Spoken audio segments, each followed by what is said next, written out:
আজকে আমাদের স্টুডিওতে এসেছেন বিশিষ্ট সাংবাদিক সুদর্শন বৈদ্য। আপনারা হয়তো অনেকেই জানেন। আমরা ওনার কাছ থেকে জানতে চাইব যে ওনার ব্যক্তিগত জীবন থেকে শুরু করে এখন এখন পর্যন্ত সাংবাদিকতা করছেন। তো আমাদের স্টুডিওতে এসেছেন বিশিষ্ট সাংবাদিক সুদর্শন বৈদ্য। উনি দীর্ঘদিন ধরে কিন্তু সংবাদ মাধ্যমের সাথে জড়িয়ে আছেন, এবং কি যে আমি ছোট থাকতেই কিন্তু দেখেছি উনি এই সংবাদ মাধ্যমের সাথে জড়িয়ে আছেন, এখন পর্যন্ত আছেন। ওনার বয়স ৬২ উপরে। তো আমরা জানতে চাইবো যে ওনার ব্যক্তিগত জীবন থেকে অ্যাকচুয়ালি কিভাবে আসা এই সংবাদ মাধ্যমে ওনার কাছে জানতে চাইবো। নমস্কার। নমস্কার। আমার খুবই ভালো লাগলো আমার স্নেহের অর্জুন। অর্জুনের অনেকদিন অর্জুন বলছে আমার এখানে আসার জন্য, তার এখানে আসার জন্য আজকে সুযোগ পেলাম। আমি প্রায় দৌড়ঝাঁপ করি বিভিন্ন জায়গা থেকে, প্রায় তার এখানে আসলাম। কিন্তু তার এখানে এসে আমি সত্যি অবাক হয়ে গেলাম যে কুমারঘাটের মতো জায়গাতে অর্জুন অসাধ্য কাজ, অসাধ্য সাধন করেছে। আমি অনেক জায়গাতে গিয়েছি, ভারতবর্ষের বিভিন্ন নিউজ স্টুডিওতে গিয়েছি, আগরতলাতেও গিয়েছি, কিন্তু আগরতলার পরে এই ধরনের একটা স্টুডিও, সর্ব সুবিধাযুক্ত স্টুডিও খুবই কম। আমি তো নর্থে তো দেখিনি, উলুগুড়ি তো দেখিনি। এটা কিভাবে যে করলো সেটাই বুঝতে পারছি। অর্জুনকে বলছি, তুমি এটা কিভাবে সম্ভব করো? এটা আপনাদের আশীর্বাদে, আর যেটা আমাদের স্থানীয় বিধায়ক রয়েছেন ওনার একটা আশীর্বাদ বলতে গেলে। উনি বলেছিলেন যে সংবাদ যারা রয়েছেন, যুক্ত যারা রয়েছেন, বিভিন্নভাবে হেল্প করবেন কোনো ধরনের সুবিধা অসুবিধা হলে। তো সেই হিসাবে ওনারও কিছু অবদান রয়েছে, আশা দিয়েছেন, এবং বোর্ডটা ম্যানেজ করতে উনিও সহযোগিতা করেছেন। ভালো লাগলো। এখানকার যিনি স্থানীয় বিধায়ক বা প্রাক্তন মন্ত্রী সম্ভবত ভগবান চন্দ্র দাস, উনিও বিশেষভাবে সাহায্যের হাত বাড়িয়ে দিয়েছেন। সত্যি এই ধরনের মানসিকতার জন্য, সংবাদপত্র এবং সাংবাদিকদের জন্য এই মানসিকতার জন্য ভগবান বাবুকে আমি ধন্যবাদ। অর্জুন আমি এখানে আসার সাথে আমাকে প্রশ্ন করছে আমি এই সংবাদ জগতে কি করে আসলাম। অ্যাকচুয়ালি আমি সংবাদ জগতের লোক আমি ছিলাম না।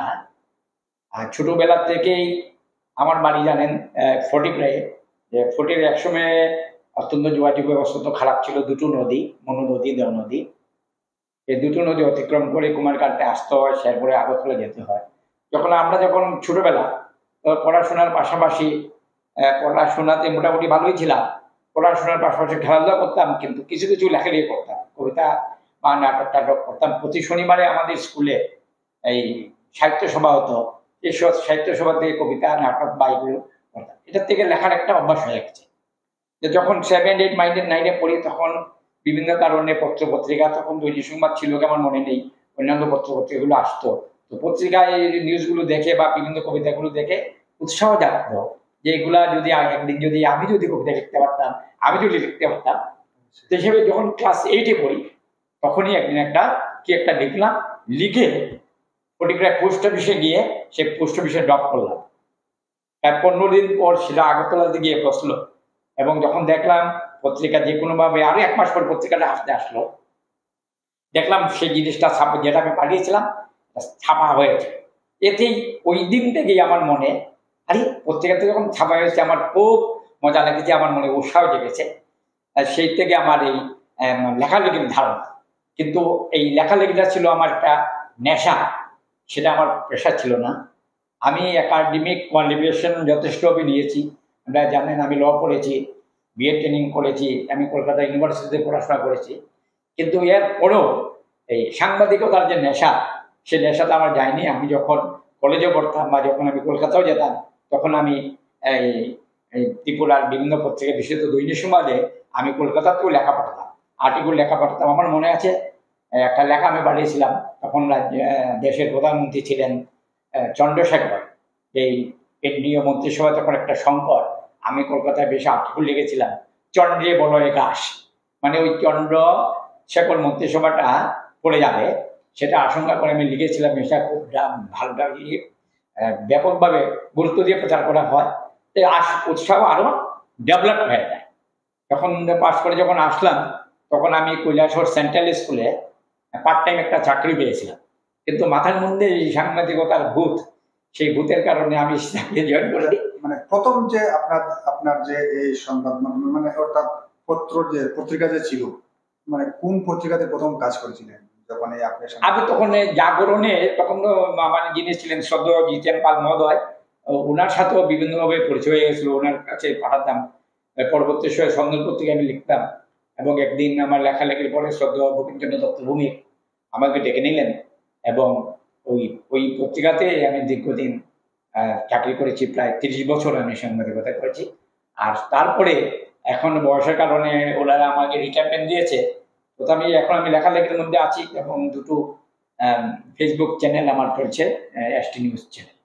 আর আমার খুব ভালো লাগছে এটাই যে এই আমার অর্জুনের যে কাণ্ড কারখানা দেখে 365 দিন আমার খুবই ভালো লাগছে, এত ডেভেলপ। আমি অর্জুনকে আমি আশীর্বাদ করছি। আপনার মতো দাদা অ্যাকচুয়ালি আমারও একটা শখ ছিল, যদিও আমার টিভির দোকান ছিল প্রথমে, তারপরে আমি একটা কথা বলছি, লেখালেখি করতে জানতাম, কিন্তু টেকনিক্যাল ব্যাপারগুলো এগুলো আমার একদম আমার জানা ছিল না। ছবি তুলে ছবি কিভাবে ডেভেলপ করে সেটা আগরতলাতে পাঠাতে হবে সেটা আমি জানতাম না। অর্জুন এই ব্যাপারে খুবই মানে এক্সপার্ট। আমি তার এখানে যখনই সময় পাই আমি কখনো সবাইকে বলি, দেখুন বিদ্বান এবং জ্ঞানী দুই জিনিস। যারা তথাকথিত পড়াশোনা জানে না, গ্রামের লোক, তারা আমাদের থেকে অনেক বেশি জ্ঞানী। আমি জানি না টেকনিক্যাল দিক থেকে অর্জুন কতটুকু কোয়ালিফাইড, কিন্তু বাস্তব দিক থেকে অর্জুন যা জানে, আমি তার এবং এই চ্যানেলে যতগুলো জিনিস দেখেছি, আমার মনে হয় অর্জুনের পাশে গিয়ে দাঁড়াতে পারবে। আমি অর্জুনের এখানে আমার আজ থেকে 15 বছর পূর্বে আমার একদিন মনে আছে, আমি ফরিনা নদী পেরে অর্জুন এখানকার অর্জুন, আমি এই ছবিটাই নিউজটা ছবিটা আমি আগরতলাটা পাতে হবে, তুমি আমাকে সাহায্য করো। সে অর্জুন আমাকে সাহায্য করেছিল অনেকটা। এখন পারি কিন্তু এক্সপার্ট না, কিন্তু অর্জুনের মতো আমি এখন এক্সপার্ট হইনি। ওকে ধন্যবাদ, আমার এটা বলতে কোনো অসুবিধা নেই। অ্যাকচুয়ালি তখন আমার একটু কাটাকাটি ছিল, মানে আমি যখন ছোট ছিলাম তখন আমার টেকনিক্যাল অর্থাৎ যখন রেডিও ছিল, যখন টেপ ছিল, হ্যাঁ তখনই কিন্তু আমার একটা একটা মানে ধ্যান যে সেগুলো কিভাবে বাজে বা সেগুলি পার্টসগুলি কিভাবে বানানো হয়েছে সেটা নিয়ে একটু কাটাকাটি করতাম। তখন মানে এর অনেক পরে মানে মোবাইল বেরিয়ে হয়েছে, তারপরে মোবাইলে কিছু কাজ করেছি, তারপরে ওই থেকে কিছু কিছু ইয়ে করছি। তো প্রথম যখন আমি দোকান দিয়েছিলাম তখন সেই দোকানে কিন্তু একটা কম্পিউটারের ইচ্ছা মানে কেনার ইচ্ছা ছিল। তো আমরা তো এখানে পাওয়া যায় না, আমি অন্য জায়গা থেকে কিনেছি। তখন তোমার একটা দোকান ছিল না, কম্পিউটার দোকান ছিল, যেটা আমি দেখলাম আচ্ছা আচ্ছা, অনেকগুলো মেশিনের দরকার পড়ে আমাদের। যেমন মনে হলাম যেমন একটা চ্যানেল বানাবো, তার আগে আমি আগরতলা আমার মনে হয় সম্ভবত কুমারঘাটে বৈদ্যুতিক মাধ্যমের কোন চ্যানেল, এই তোমারও মনে হবে, তোমারই মনে হচ্ছে প্রথম 2015-তে আমি খুলেছি বৈদ্যুতিক মাধ্যমে, মানে ইলেকট্রনিক চ্যানেল প্রথমে খুলেছি এখানে। এখানের চাহিদা লোকদের চাহিদা অনেক ছিল, যে বলছিল যে ধর্মনগর, কৈলাসহর, আগরতলা, আমবাসা অনেক জায়গাতে বৈদ্যুতিক চ্যানেল আছে, ইলেকট্রনিক চ্যানেল আছে, তো অর্জুন তুমি একটা বানাও। যেহেতু আমি আগরতলা ছিলাম 2 বছর, আচ্ছা এনটিসেন চ্যানেল ছিল, ওখানে আমি পরিচালনা করতাম এগুলি নিয়ে। তো বলছিল, তো সেই অনুযায়ী আমি ভাবলাম যে আচ্ছা ঠিক আছে করি। তারপরে আমাদের যে বিধায়ক ভগবান চন্দ্র দাস, উনিও বলেছেন তুমি এটা তৈরি করো, যদি কোনো হেল্প লাগে আমরা দেখবো। তো সেই অনুপাতে কিন্তু উনি দেখুন অর্জুনে যে কথাগুলো বলেছে, আমার একটা জিনিস মনে হচ্ছে, দেখুন ইংরেজিতে একটা কথা আছে, doing by learning, doing by learning, মানে করতে করতে করতে করতে করতে শিখে গেছে। হ্যাঁ, ডুইং বাই লার্নিং। দেখুন টিভি এই অন্যান্য জিনিস মানে নাড়াতে নাড়াতে নাড়াতে সে টেকনিক্যালি সাউন্ড হয়ে গেছে। আমার খুব ভালো লাগলো, ডুইং বাই লার্নিং, এটাও আমার অত্যন্ত গুরুত্বপূর্ণ দিক। ধন্যবাদ। তো অ্যাকচুয়ালি এটা আমার খুব নেশা ছিল আর কি। তো সেই অনুযায়ী যে এখন বর্তমানে যে চ্যানেলগুলো বানিয়েছি, তো সেই চ্যানেলের যে টেকনিক্যাল গুলা আমরা কুমারঘাট, ধর্মনগর হয়তো পাবো না, হয়তো আগরতলা থেকে আনতে হতো। তো সেই ব্যাপারে আমি কি করলাম যে অনলাইনে কিছু কিছু জিনিস আনলাম। তো সেই টেকনিক্যাল গুলো আমি এখন তো বর্তমানে ইউটিউবে কিন্তু চালু হয়ে গেছে, সবগুলো টেকনিক্যাল কিভাবে ইউজ করতে হয় সেগুলো কিন্তু অলরেডি ইউটিউবে আছে। আমি সেগুলি চার্জ করে করে মানে নিজেই মানে বানিয়েছি। আর যে এই যে স্টুডিওতে কাজ করছে তারা কলকাতার ছেলেরা, তো আমি এটা ড্রয়িংটা কিভাবে হবে বা টেবিলটা কিভাবে হবে সেটা কিন্তু তাদেরকে বলে দিয়েছি যে এইভাবে বানালে আমরা এই এই করতে পারবো আর কি। আচ্ছা, এখন বর্তমানে যে আমরা যে বেশ ধীরে ধীরে কিন্তু যত দিন যাচ্ছে সাংবাদিক বাড়ছে, আগে তেতটা ছিল না। আমরা যখন যখন জন্মেই কিন্তু আপনার নাম শুনেছি, সুদর্শন বৈদ্য। আরে সুদর্শন বৈদ্য কে? আমি তো মানে সবার মুখেই শুনছি, কিন্তু অ্যাকচুয়ালি ব্যক্তিকে আমি চিনি না। সুদর্শন দা যিনি দেখছেন, তো বর্তমানে হচ্ছে যে একটা জিনিস জানতে চাইবো যে আমরা যে অনেক সাংবাদিকরা আছি, আচ্ছা যে মানে কেউ কেউর সাথে দেখা হয় না, তো আচ্ছা, একত্র হওয়ার জন্য কি করা? এটা একটা গুড প্রপোজাল বা একটা প্রশ্ন করেছো তুমি। আমি যখন ধর্মনগরে ছিলাম, আগরতলাতে প্রেস ক্লাব ছিল, কিন্তু এই যে অনুভবটা, সেটা আমি ধর্মনগরে আমার কর্মকর্তা যখন ছিল তখন আমি অনুভব করেছি। এবং কয়েকজন সাংবাদিক আমার মনে আছে, পান্না, পলাশ, স্বপন ভট্টাচার্য, পরিতোষ পাল, তারা আমাকে বলছে দাদা একদিন কি করা যায়, সব একটা কিছু করা যায়নি। তখন মাথার মধ্যে আসলো, এবং সদ্য আমার সিনিয়র দাদা রাধাকান্ত দেবনাথ, তখন আমরা মিলে আমরা চিন্তা করলাম না আমরা এখানে একটা কিছু করা দরকার। তখন সেখানে আমরা উদ্যোগ নিয়ে ধর্মনগর প্রেস ক্লাব করেছি, এবং ধর্মনগরের প্রেস ক্লাব এখন রাজ্যের দ্বিতীয় বৃহত্তম প্রেস ক্লাব। তো আমিও এখানে মনে করছি যে কিন্তু আমার বাড়ি ঊনকোটি জেলায় এবং কুমারগ্রাম মহকুমার ফটিকরায়ে, এবং সাংবাদিকের সংখ্যা অনেক বেড়ে গেছে, কিন্তু সাংবাদিকদের আমি জানি না, অনেক ক্ষেত্রে অনেক ত্রুটি বিচ্যুতি পরিলক্ষিত হয়, কিন্তু সেগুলোকে সংশোধন করে দেওয়ার মতো কোনো ব্যবস্থা নেই। এখানে যদি আমরা সমস্ত সাংবাদিকরা একটা ছাতার নিচে আসি এবং ওটা একটা সংগঠন করি, সেখানে আমরা ত্রৈমাসিক একটা সেমিনার করতে পারি। যারা সিনিয়র সাংবাদিক, এখানে আরেকজন সিনিয়র সাংবাদিক আছেন, শঙ্কর বসুরায়, বা আমি আছি, বা আরো কয়েকজন আছে, আমরা মধ্যে মধ্যে যারা জুনিয়র সাংবাদিকরা আছে, আমরা যতটুকু জানি, আমরা সবকিছু বেশি জানি তা বলবো না, তবে সেই ক্ষেত্রে আমরা কিছু কিছু ব্যাপারে আমি হেল্প করতে পারি। কিন্তু প্রথম প্রয়োজন হলো আমাদের ঊনকোটি ডিস্ট্রিক্টের যতজন সাংবাদিক আছে, আমরা একই ছাতার নিচে আমরা আসা, এই জিনিসটা আমরা অনুভব করতে পারছি। অবশ্যই এই জিনিসটা যদি যত তাড়াতাড়ি হয়, ভালো হয়, ততই ভালো হবে। এবং আমি বলছি, আমি অর্জুন, তুমি এটা উদ্যোগ গ্রহণ করো। আমাদের তো বয়স হয়ে গেছে, আমাদের এখন এগুলো করার সময়ও নেই।